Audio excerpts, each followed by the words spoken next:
তো আমারে কথা দিয়েছিলেন আপনি ভালো মাকে তার ভালোবাসা ফিরিয়ে দেবেন। আপনি একবার ভালো মাকে আটকান না বড়বাবু, আপনি আটকান ভালো মাকে।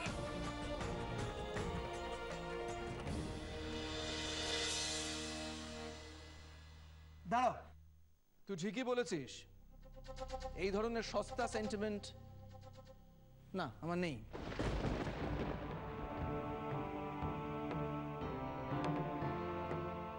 তাও তোকে আটকাচ্ছি কেন জানিস? কেন আবার? আমাদের হারমার্স যাতে জ্বালিয়ে খেতে পারে। কারণ এই মৃত্যুর বাড়ির তোর প্রেস্টিজ আছে, একটা সম্মান আছে,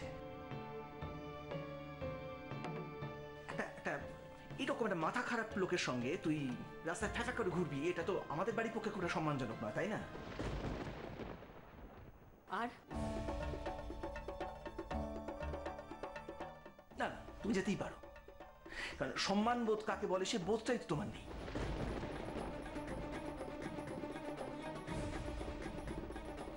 তোমার আর কিছু বলার আছে দাদা?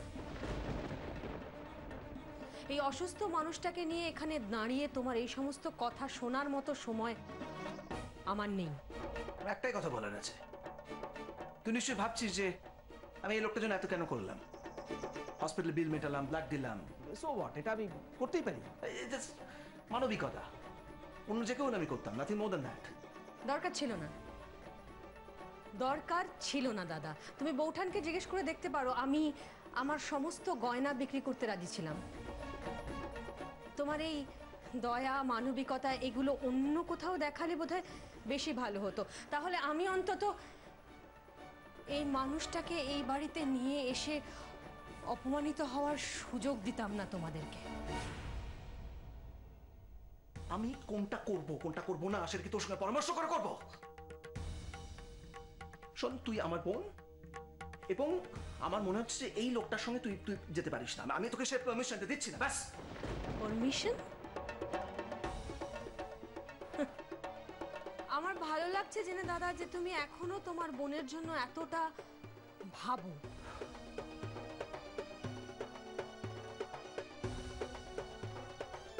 কিন্তু আমার পক্ষে তো সাহেবকে ছেড়ে এ বাড়িতে থাকা সম্ভব নয়। তুমি মানো কিংবা না মানো আমাদের আনুষ্ঠানিক বিয়ে হোক বা না হোক, সেদিন হসপিটালে বৌঠানের সামনে আমি সাহেবের রক্তে আমার সিঁথি রাঙিয়েছি।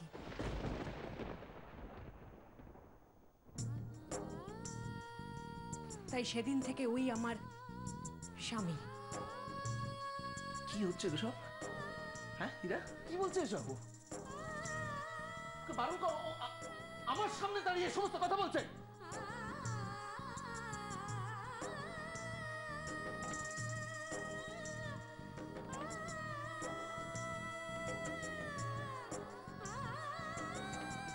তুমি আমার বড় দাদা, তোমাকে এভাবে অপমান করতে আমি কোনোদিন চাইনি, কিন্তু সাহেবের সম্মান যেখানে নেই সেখানে আমিও নেই।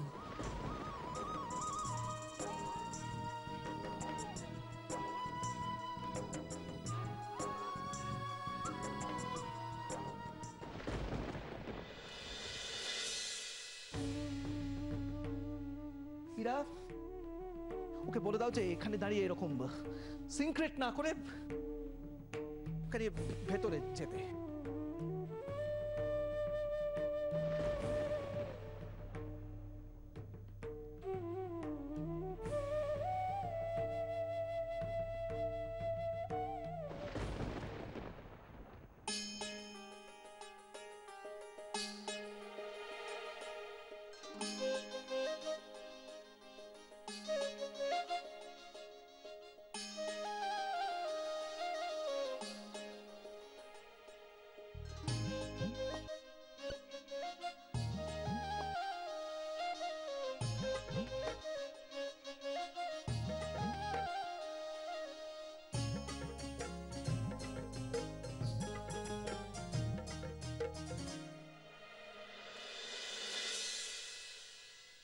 তোমরা এখন এখানে দাঁড়িয়ে আছো? তোমার দাদা তোমাদের দুজনকে মেনে নিয়েছেন, তুমি সেটা বুঝতে পারোনি?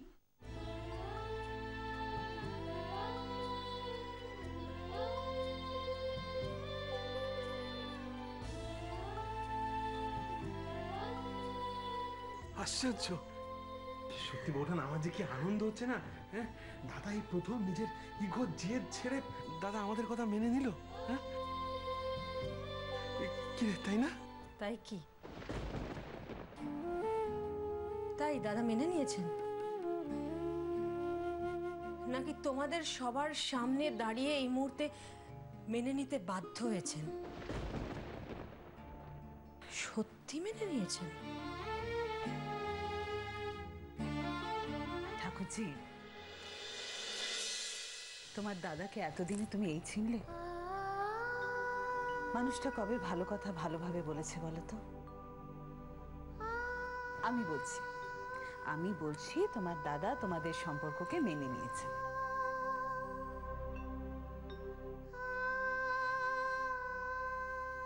চলো তোমরা ভেতরে চলো তো, আমি নিজে দাঁড়িয়ে থেকে তোমাদের দুজনের বিয়ে দেবো। চলো চলো চলো।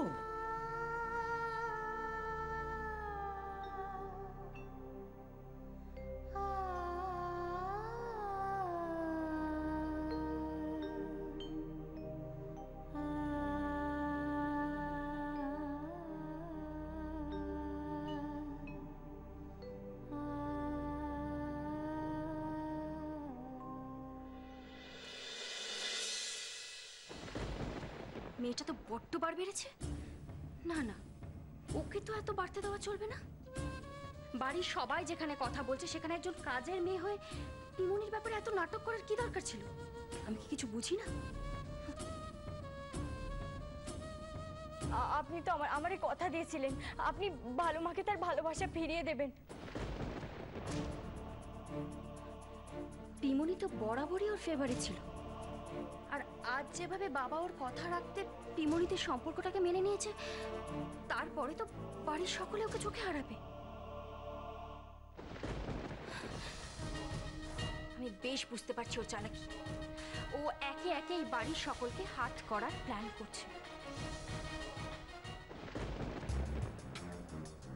এই সিচুয়েশনে আমার ওকে একা আটকানো সম্ভব নয়। আমার কাউকে দরকার, এমন কাউকে যে আমাকে হেল্প করতে পারে, আমার হেল্পিং হ্যান্ড। কিন্তু কে?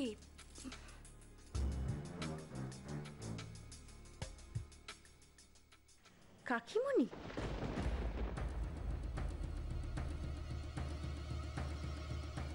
না না, কাকিমণিকে ভরসা নেই। তোর কাকিমণি নিজের স্বার্থের জন্য ও ও যখন তখন পাল্টি খেতে পারে। আমার আমার অন্য কাউকে দরকার। কিন্তু কে কে হবে সেটা? কি কাণ্ড দেখেছো? ওই পাগলটাকে নিয়ে নিচে কি মাতামাতিটাই না চলছে। এই, তুমি উপরে চলে এলে যে? শরীর টরীর ঠিক আছে তো?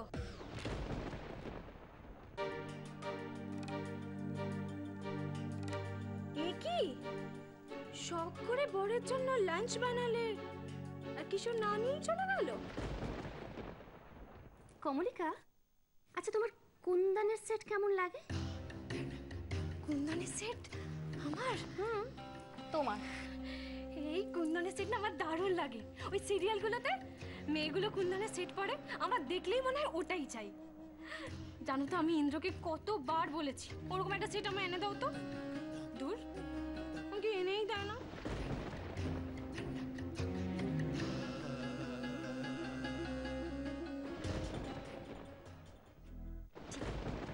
এটা আমার তরফ থেকে তোমাকে গিফট। এটা এটা আমার? তুমি তুমি সত্যি বলছো? সত্যি।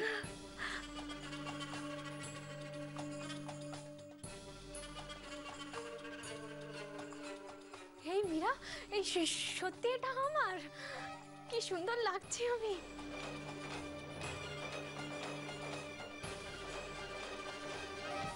পেয়ে গেছি। মীরা খুব ভালো করেই জানে কোন দেবতা কোন ফুলে সন্তুষ্ট হয় আর কার থেকে কিভাবে কাজ আদায় করতে হয়। আজ থেকে কমলিকা আমার কেনা। ও সেটাই করবে যা আমি ওকে দিয়ে করাবো। সে তুমি যাই বলো দিদি, বিয়েটা ফেলে রেখে অযথা দেরি করার লাভ নেই। ঠাকুরজি নিজের লাজ লজ্জা ভুলে যে বাড়াবাড়ি শুরু করেছে না, ছি ছি ছি ছি ছি ছি ছি। আচ্ছা, এ বাড়িতে ঠাকুরজির হাঁটুর বয়সী ছেলেমেয়েদের বিয়ের বয়স হয়ে গেছে, আর ঠাকুরজি এখন পিড়িতে বসার সাজ জাগলো? আচ্ছা, এই কথা কেন বলছিস মেজো? তুই তো ঘটনাগুলো সব জানিস। আর এখন ঈশ্বরের দয়া যখন সবকিছু ঠিকঠাক হয়ে গেছে, তখন তখন শুধু শুধু বয়সের বাধা তুলে কি লাভ? বেশ তো, বেশ তো, আমি না হয় চুপ করলাম, কিন্তু পাড়া প্রতিবেশী, তুমি পাড়া প্রতিবেশীদের কি করে চুপ করাবে ভেবে দেখেছো? পাড়া প্রতিবেশীর কথা কেন ভাববো? কেন? ওরা কি কোনোদিন ঠাকুরজির কথা ভেবেছে? আর এখন যখন দুটো মানুষকে মেলানো গেছে, সেটাই তো অনেক। আর তুই একবার ভেবে দেখেছিস এটা কার জন্য সম্ভব হয়েছে? সে আমি জানি কি করে সম্ভব হয়েছে। ওই ঠাকুরজি আর সাহেবের মিলমিশ হয়েছে তো ওই অ্যাক্সিডেন্টটার জন্য। নইলে তো সাহেব দিব্য এখানে আসছিল, খাচ্ছিল, চলে যাচ্ছিল, আসছিল, খাচ্ছিল, চলে যাচ্ছিল। এই অ্যাক্সিডেন্টটা না হলে ঠাকুরজি নিজেও এতটা বাড়াবাড়ি করতো না। না না, আমি সেটা বলছিলাম। এটা সম্ভব হয়েছে ওই মেয়েটার জন্য, ওই আমাদের রান্নাবউ কুসুম, ওর জন্য। নইলে তোর দাদা কি কোনোদিন সাহেব আর ঠাকুরজির সম্পর্ক মেনে নিতে পারতেন? তুই কোনোদিন দেখেছিস ওই মানুষটাকে নিজের সিদ্ধান্ত থেকে এক চুল নড়তে? খুব জানি, যত নষ্টের গোড়া তো ওই মেয়েটাই। খালি এই বাড়িতে নিজের মত চালাচ্ছে। জমিদারি পেয়েছে কিনা? আচ্ছা আচ্ছা মেজো, আমরা ওকে রান্নাঘরে রেখে খুব অন্যায় করছি না তো? তুই একবার ভেবে দেখ, ওই ঘরটা কেউ থাকতে পারে? তুমি না বলো ভালো দিদি, রান্নাবউকে রান্নাঘরে রাখবো না তোকে ঠাকুর ঘরে সাজিয়ে রাখবো? তাছাড়া ওই মেয়েটা তো নিজের মুখেই কিশোরের সাথে বিয়ে অস্বীকার করেছে। তাহলে তাই বলে কি ওর প্রতি আমাদের কর্তব্য শেষ হয়ে যায়? আর তাছাড়া ওর বাবার সঙ্গে তো আমাদের অনেক দিনের সম্পর্ক। তাতে কি, এখন তো এবারে রান্নার বউই। হ্যাঁ, আর তাছাড়া দিদি ও দেশ গায়ের মেয়ে। যদি সত্যি বিয়েটা হতো না কিশোরের সাথে ওর, তাহলে সবার সামনে এভাবে উড়িয়ে যেতে পারতো না। হ্যাঁ, আর দাদাই বা কেন ওকে পুষে রাখলে আমি তো বুঝতে পারছি না। ওকে তো ঘাট ধাক্কা দিয়ে বের করে দিলেই লাটা চুকে যেত।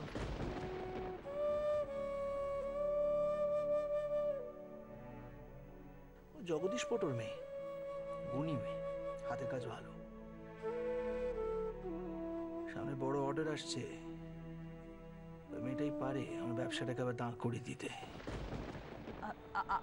আমি জানি না তোর দাদা কি ভেবে এই সিদ্ধান্ত নিয়েছেন, কিন্তু মেয়ে হিসেবে আমি এটুকু বলতে পারি যে একটা মেয়েকে এভাবে অসহায় অবস্থায় রাস্তায় ছেড়ে দেওয়া যায় না।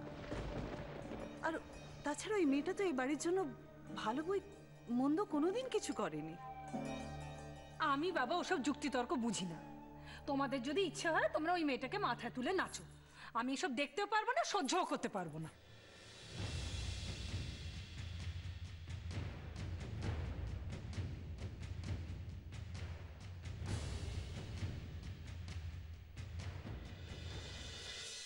মীরা, তুমি এখানে?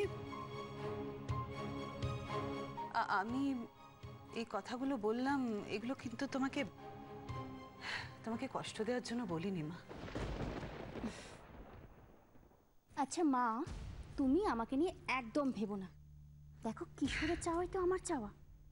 কিশোর ভালো থাকলেই আমি ভালো থাকবো। আর ওই মেয়েটা যদি সত্যি সত্যি কিশোরের স্ত্রী হতো, তাহলে তো আমি ওদের জীবন থেকে সরেই যেতাম মা। কিন্তু এখন যখন ও নিজেদের সম্পর্কটাকে নিজেই অস্বীকার করছে, তখন আর ওকে নিয়ে এত ভাবার কি আছে, তাই না মা? আমার জন্য তোমাদের হাসপাতালে যেতে হয়েছে। না না, আমার কিচ্ছু হয়নি। এই তো দেখছিস আমি তোর সামনে বসে আছি। আচ্ছা, তোর কোনো ক্ষতি করেনি তো? তুই ভালো আছিস? তুই ঠিক আছিস তো? তুই ঠিক আছিস? আমি ঠিক আছি, আমি একদম ভালো আছি ভালো বাবা। তোমার আর ভালো মার আশীর্বাদে ওই বদমাশ লোকগুলো আমার কোনো ক্ষতি করতে পারেনি। এই তো দেখো না, আমি তো তোমার সামনেই বসে আছি। ঠিক আছে, ঠিক আছে। হ্যাঁ, তুই ঠিক। আসলে আমার খুব চিন্তা হয় তো, তোকে নিয়ে খুব খুব খুব খুব চিন্তা হয় রে।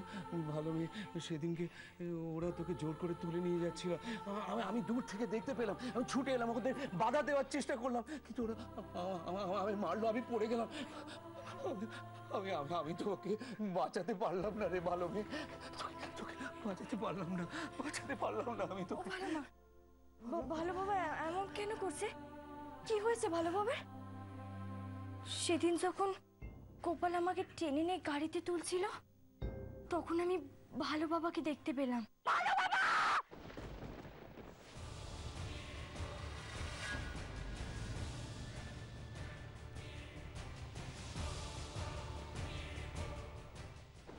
তারপরে আর আমি কিছুই জানি না।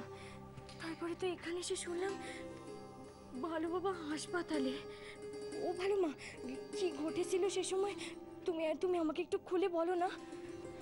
আসলে তোকে দেখার পর তোর ভালো বাবা তোকে বাঁচানোর জন্য তোর পিছনে পিছনে দৌড়চ্ছিল।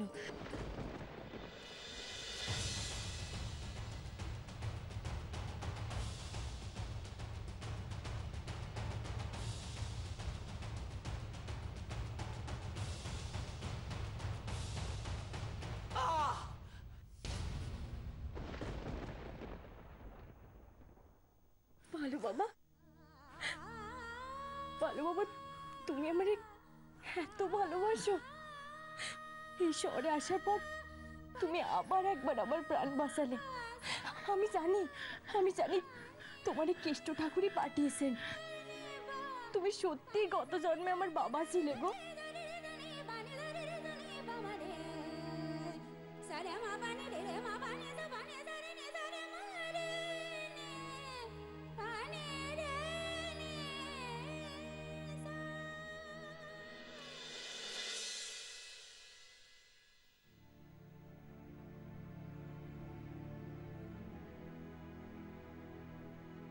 তোমরা এসে গেছো? বাবা, অনেক শপিং হয়েছে মনে হচ্ছে। ঠিক বলেছে দিদি ভাই, আজকে আমরা প্রচুর শপিং করেছি। আসলে অনেকদিন পরে বেরিয়েছি তো। এইটা কি বললে মীরা? অনেকদিন পরে? আরে কদিন আগে তো 2 হাত ভর্তি করে কেনাকাটা করে নিয়ে এলে। কাকিমণি সে তো অন্য কিছু, কিন্তু যখন থেকে আমি শুনেছি এই বাড়িতে 2 দিন বাদে বিয়ে হতে চলেছে, সেরকম কিছু তো কিনতে হবে নাকি? মা বলছি, আমরা না পিমনির বিয়ের জন্য কিছু কেনাকাটা করেছি। তুমি একটু দেখে নেবে পছন্দ হয় কিনা। তোমার ছেলে নিজে পছন্দ করে সব কিছু কিনেছে। চল কই দেখি দেখি দেখি। ও মা, এই মীরা, তুমি কত কিছু কিনেছো গো? হ্যাঁ দেখি দেখি। হাতে পায়ে লক্ষ্মী। ও মা, আরে খুলছে না। মীরা, কি সুন্দর ডিজাইন। হ্যাঁ মা, মা দেখো দেখো। হ্যাঁ দেখেছি। মীরা মীরা, কোথায় কোথায় গেলে, কি কি কিনলে সব বলো বলো। এগুলো তো আমরা অনেক ঘুরে ঘুরে কিনেছি। জানো, আজকে আমরা খুব মজা করেছি। কত দেরি হয়ে গেল বলো তো? ওই তো আমাকে জোর করে এখানে ওখানে নিয়ে গিয়ে ঘুরছিল।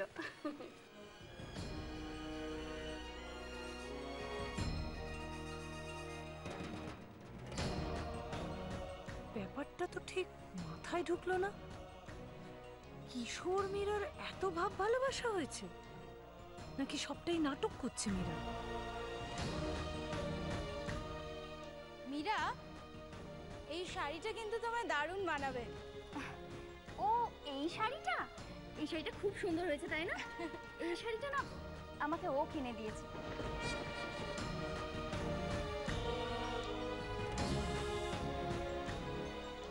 আমি না নিতে চাইছিলাম না জানো, কিন্তু ও দোকানদারের সামনে এমন জোর করা শুরু করলে যে আমি না করতে পারলাম না।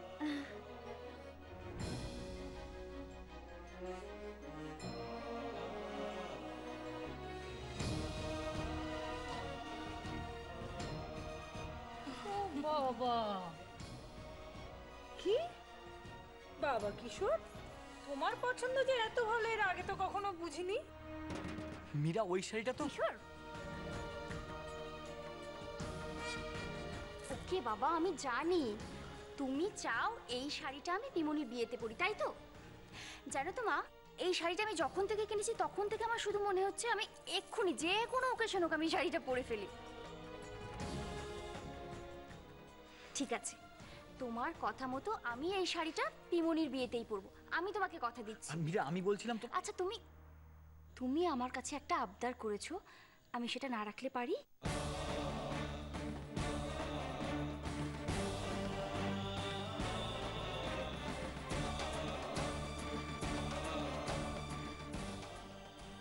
আমি জানি চোখের জল লুকোতে তুমি চলে গেলে। রাই, তুমি সব আমার আর মীরার কথা ভেবে জোর করে করছো, তাই না? তোমার আজকের ব্যবহারই তার প্রমাণ। কি এত ভাবছো বলো তো?